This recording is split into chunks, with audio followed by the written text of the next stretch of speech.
দিদি 12টা বাজছে, আমরা যাবো? কটা বাজছে ওই দেখি, এখনো 3 মিনিট বাকি আছে। এখনই তোদের যাবো যাবো, কি কাজ করলি সকাল থেকে? না দিদি, বাস এসে গেছে, ছেড়ে দিবে এক্ষুনি। আসে তো বাস এখনই ছেড়ে দিবে, তুই তো গিয়ে বাসটায় বসে থাকবি, তো দেখা কি কি করলি? দিদি সব করে দিয়েছি।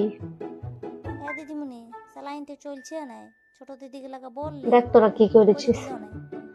কেন স্যালাইন চলছে না যা দেখে। দিদি করে দিয়েছে ঠিক, এবার যাবো। এখনো 2 মিনিট বাকি আছে, আগে বল কি কি করেছিস। আসবি তো সেই 8:30টায়, মুড়ি খেতে খেতে 10টা বাজাবে, আর 1 ঘন্টা গল্প করবি, দিয়ে কাজ করবি আধ ঘন্টা আর পালাবি। বল কি কি করেছিস। তারপর কোনো ভুল ভালো কে ছিল না স্টাফ দিদি, তোরা তো কিছু করিস না, তোদের তো দোষ নাই কিছু। যা করবে আমাদের দোষ, যা দোষ আমাদের, যা বলবে আমাদের। স্যালাইন চলছে না কেনা তার দোষ আমাদের, স্যালাইনটা ফুলে গেছে কিনা তার দোষ আমাদের, দিদিমণি স্যালাইনটার থেকে রক্ত বেরাচ্ছে তার দোষ আমাদের।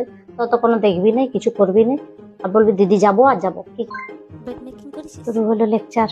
এখানটা যে নিজের রাস্তা তো করতে 8টা বলেছে, থেকে বেড ডিউটি, মেকিং সে তো আসবে আধ ঘন্টা লেট। করিস না। একটা ছেড়ে তো উঠবে কেউ না, বুনু আর বুনু, আমার বুনু কোনো দিদিরাও করেন, আমার ঘরে নিজের দিদিও তো বুনু বুনু ডাকছে না, করেছিস কই রে? নিজেরা তো কোনো করবে না, সব আমাদেরকে দিয়ে করাবে। কেন চেয়ারটা ছেড়ে উঠুক, উঠবে কি করে, পেছনে তো শিকড় গজায় গেছে, আমরা না থাকলে তখন কি করে। কই রে, তোদের মুখে কোনো আনসার নেই কেন? কি ভাবছিস তোরা না থাকলে কাজগুলো হয় না? তোরাই করিস, তোদের যখন ডিউটি থাকেন তখন তো আমরাই সব উঠে উঠে করি, তখন তো আর আমাদেরকে দ্বিতীয়বার ভাবতে হয় না, কিন্তু তোরা কাজগুলো করার পর আমাদেরকে দেখতে যেতে হয়। একটা কাজ 10 বার ধরে করবো কেন, হবে কেন একটা কাজ 10 বার ধরে?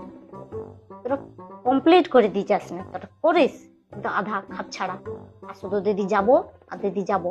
অত যদি তাড়া থাকে তোরা ডিউটি আসিস না। না তোর সিস্টারকে বলছি যে এদেরকে পাঠাবেন না ডিউটি, এরা আসবে 8:30টায়, আর 2 ঘন্টা ধরে গল্প করবে, আর 3 ঘন্টা ধরে ওয়ার্ডের জিনিস খুঁজে পাবে নাই, আর তারপরে যাবো আর যাবো। তোদের সিস্টারকে বলছি তোদের জন্য ডিউটি না দেয় এখানে, তোরা এই ওয়ার্ডে আসিস না, অন্যদিকে থাকবি, আমরা একাই সব করে নিব। যা পালা পালা পালা।